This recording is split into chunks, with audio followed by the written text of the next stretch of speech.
So I just came down this morning checking on the system, and got some nice looking broccoli there. I got a little baby head in here. Coming around the other side. Parsley's looking good, very tasty. So I'll come over and have a look at this one here. Oh, I need a little baby head. Oh, there's something missing. Something missing on that one. And this whole one is gone. By the look of that, I would have to say a possum has been in the system here, because I don't think a rat's belly would be that big, and definitely wouldn't have been one of these little buggers. Yes, not happy, Jan. Not happy, Jan! Not happy at all. I know how to look after other small pests, but I'm not too sure about the big furry variety. Rats we normally trap, but a possum, I dare say, yeah, I seriously can't see a rat eating a head of broccoli as big as the one I showed you on the other side. And I cannot see any droppings down in there. Normally a rat would leave a pellet or two around, I would think. That little head in there is okay. We'll have to look after those caterpillars though. So methinks I should pull the security cameras out from the house upstairs and set them up down here and see what we can see overnight. We've got a little bit of a surveillance operation going on here.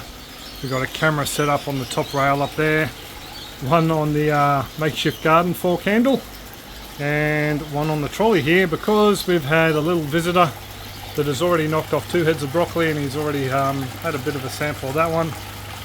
So we've got these guys set up overnight and trying to catch him in the act. I caught a little bit of vision last night, and unfortunately ended up going for the last decent head in there before I could lay out a trap. So just while we're checking out the fish here, I thought I'd remind you folks that I do have that online interactive backyard aquaponics for beginners guide, $19.95 US, and the first 5 people to use the code UDirtyRat will receive 5 bob off. Link for that, as well as our store and affiliate page, down in the description. Back to the episode. So guess who's stuffed up, folks? I forgot to put out the trap last night, and the little blighter turned up yet again. Had a bit of a meal on some of the smaller heads, and then came back and pretty much well devoured about half of this large head of broccoli. He hooked right into it.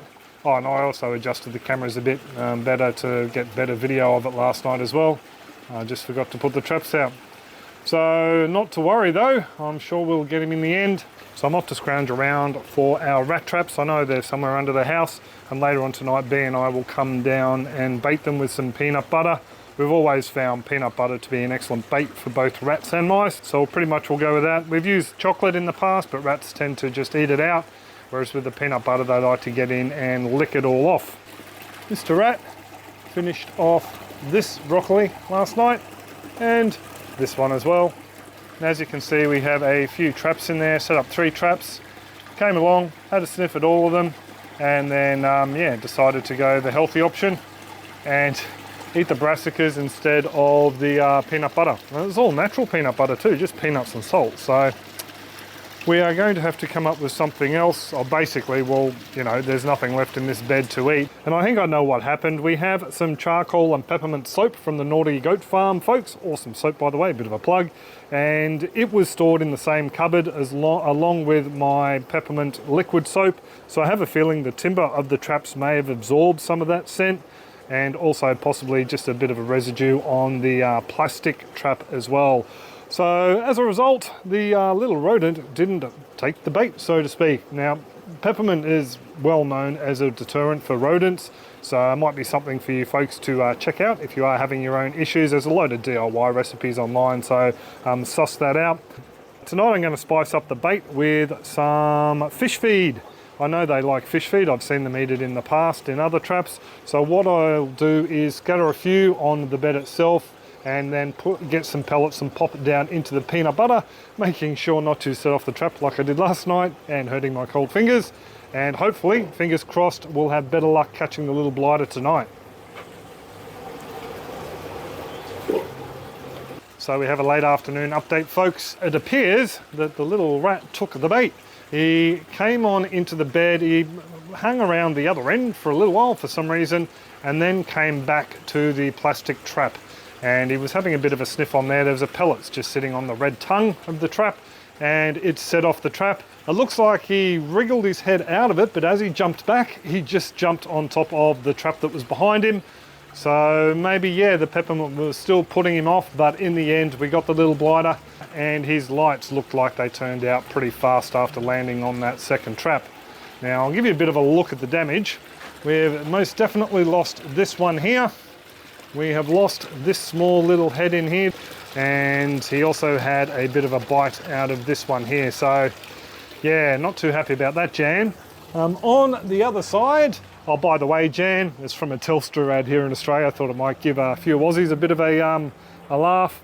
Over here on this one, this is the small head that I showed you on the first day. The leaves hadn't even opened from around the head. Definitely a survivor, this one. No nibbles on him. This one over here, as you saw the other day, a definite goner, as is this one down in here now. So, I did ask around our supporters what they thought I should do with these broccoli, and it was suggested that maybe we toss them. So what I'm going to do is basically use them as guinea pig fodder. I could wait for the second shoots to come through. It actually looks like he nipped off some of the small ones down the side there as well. That might have been what he was feasting on. So I'm just going to call it quits with these guys here. This one, yeah, we'll leave him and it'll get transplanted into the new system. And yeah, just leaves from the rest of these guys will go up with some parsley when we feed the guineas. Now, I won't be giving them too many leaves. I have read that brassicas can give the guinea pigs wind, so we don't want to do that. So I'll probably take one leaf up per guinea pig, and the rest I suppose we'll just pull. Around the other side here, hey fish, we do have a few other broccoli on the grow. Luckily enough, the little blighter didn't find these guys, so we have this one here and this one down in here. It's only the two of them, but we've got a load of cabbages, so yeah, it's not going to be a huge broccoli harvest this year out of the aquaponics, but at least we'll get something. We do have a few other brassicas on in here. We do have some cabbages, and they're just starting to form up little heads now. There's some slightly bigger ones over in the other bed, so these are just some little mini ball cabbages. Have planted them fairly close, but that's one of those things you can get away with aquaponics and hydroponics, because the nutrients are coming directly to the roots.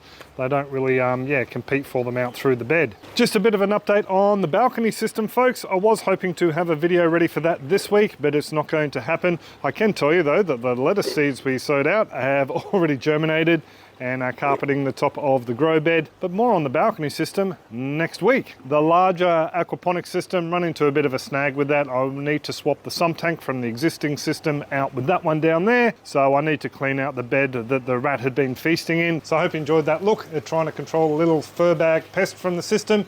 I definitely will be investing in more peppermint seeds. It's one of Bianca's favourite herbal teas. We'll try and sprout some up in the bucket on the veranda. I'll try and start some up there, as well as down here, and maybe pop a couple out in all the beds that have fruiting or heading plants like the broccoli or capsicums in the future.